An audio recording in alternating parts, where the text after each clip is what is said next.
So the Salida Mountain Trails, it really all began, all the planning process started when the BLM kicked off what we call travel management planning, which I'm sure all of you guys who, if you deal with BLM or Forest Service, kind of heard of this.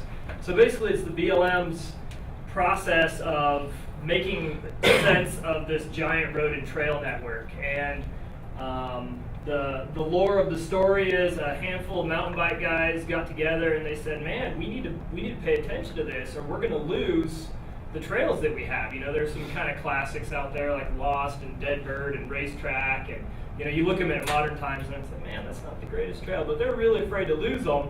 But somebody smartened up and they said, man, why don't we ask for what we really want at the same time? So you know, they went through that whole public input process. I think Absolute Bikes actually hired a guy for a while to basically work with BLM to make sure that their stuff was kind of incorporated into that planning process. And so, you know, they asked for a lot. They got a little bit less than that. And so our first project with BLM was in 2008. So, you know, if you guys are getting frustrated with agency world, you know, that was a 4-year planning process before we even broke ground on any trails out there. And so the plan said, okay, we're going to adopt these existing trails, but we're going to reroute them and make them sustainable, deal with soils, erosion, stuff like that. And then we're also going to build new trails. So since 2008, we've been working on this network together. It includes BLM, City, and Forest Service. So just recently, they started work on the Cottonwood Trail, and it's funny when you look back at that plan. I think it was the BLM and the Forest Service were in a little bit of a bicker. It's before my time, but we actually in our plan signed that we're going to designate this trail on BLM in 5 years if the Forest Service doesn't do anything. Because we basically, I think we were trying to work with them on these trails that started on the Forest Service and ended on BLM, and we're, you know, hey guys, we're trying to deal with this, and we weren't getting a lot of pushback or a lot of feedback. So, so that kind of inspired the Forest Service to work on the Columbine Trail, which they recently completed, and the Cottonwood Trail, which they're working on right now. So it's a 37-mile network, and it's pretty cool. Is it's all based right out of town. You can ride everything right from the Boathouse Cantina on the river. So it's a pretty neat system. This group, they have, I think the next one, they have 2,500 volunteers annually, roughly, 20 volunteer hours annually. And so they maintain and sign our entire trail network. Me as a land management agency, I don't really do a whole lot. I mean, as far as like our staff isn't out there, you know, fixing signs and stuff like that, we really rely on this trail group. And I bring that up because it was really important aspect of this group's history when they asked for more trails. And my land manager, you know, I went to the ID team and I said, you know, interdisciplinary, so we could write that one up here.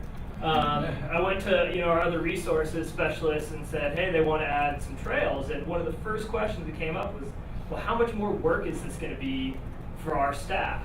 And I was able to look my field manager right in the eye and say, I don't think it'll be a lot. They do a really good job taking care of this network. And we've even evolved to, you know, they were kind of reluctant to manage, you know, off-trail use and stuff like that. We've kind of gotten them to see the point in that. And it's almost become custodians of this huge chunk of BLM out on either side of Canyon, where they're helping us with off-road vehicle management and, you know, travel management signing, not just the mountain bike stuff. So we see that as a really huge asset to our office that, like, yeah, maybe we can work with these guys. They're helping us a lot take care of some other issues. So I want to go into our working relationship a little bit. And so has anybody heard of an assistance agreement? Does anybody have an assistance agreement with their local? Our board turned down a $30,000 one for frustrating reasons. So assistance agreement, I almost, for a while I had equals money, but it's basically, I don't know, do they do it for Forest Service? Do they have a similar mechanism? Yeah, challenge cost shares. Okay, yeah. So basically we can enter into an assistance agreement with organizations that have similar missions as the agencies, and we can give them grants. So it's pretty cool. I mean, the BLM, you have a little end of the year funding, you can give your partners money. So actually every year in our field office, we probably farm out anywhere between $20,000 and $30,000 for a variety of things. You know, there's a youth education group that we give quite a bit of money to every year, and so they're kind of our youth education branch to make us feel good about, you know, educating youth. Yeah, you have a question? So these don't have to be projects on BLM for this? We use general support. I mean, it's targeted support, but you know, for the youth one, we support their ecological literacy program, which is basically kids or people taking kids outdoors and showing them, you know, fish and water bugs and stuff like that. Our national one says technical assistance with mountain bike trails.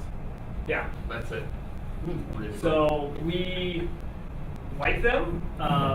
They're a really awesome tool that we have in our tool bag, especially if you guys know about federal spending and you know, end of the year fiscal spending, and things get cut off, and a lot of times we'll be sitting there and they say, we don't have any money, don't spend any money, don't spend any money, and then July comes around and oh my God, we have all this money, spend money.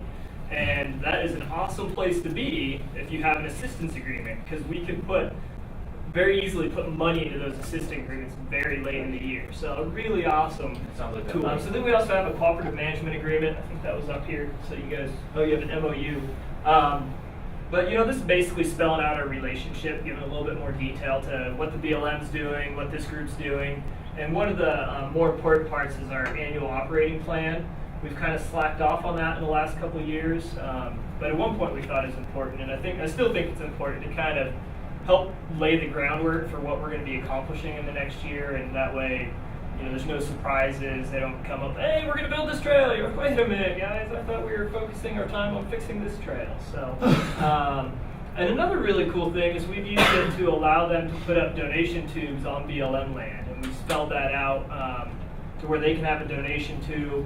And we just basically say, we want you guys to maintain it, we want you to collect the fees, and just make sure the fees go back into your organization and doing trail stuff on BLM. So that's been really cool. I don't know how much money they get. I don't think a whole lot, maybe $400 or $500 a year, but you know, better than nothing.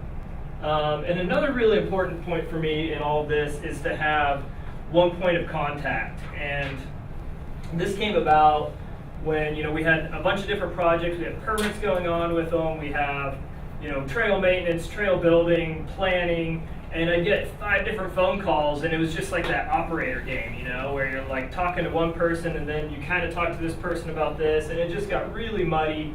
And so we finally said, okay, let's have, you know, one person is the BLM contact, and that is the one person that I talk to, and then I can kind of make sure, you know, really a clean communication.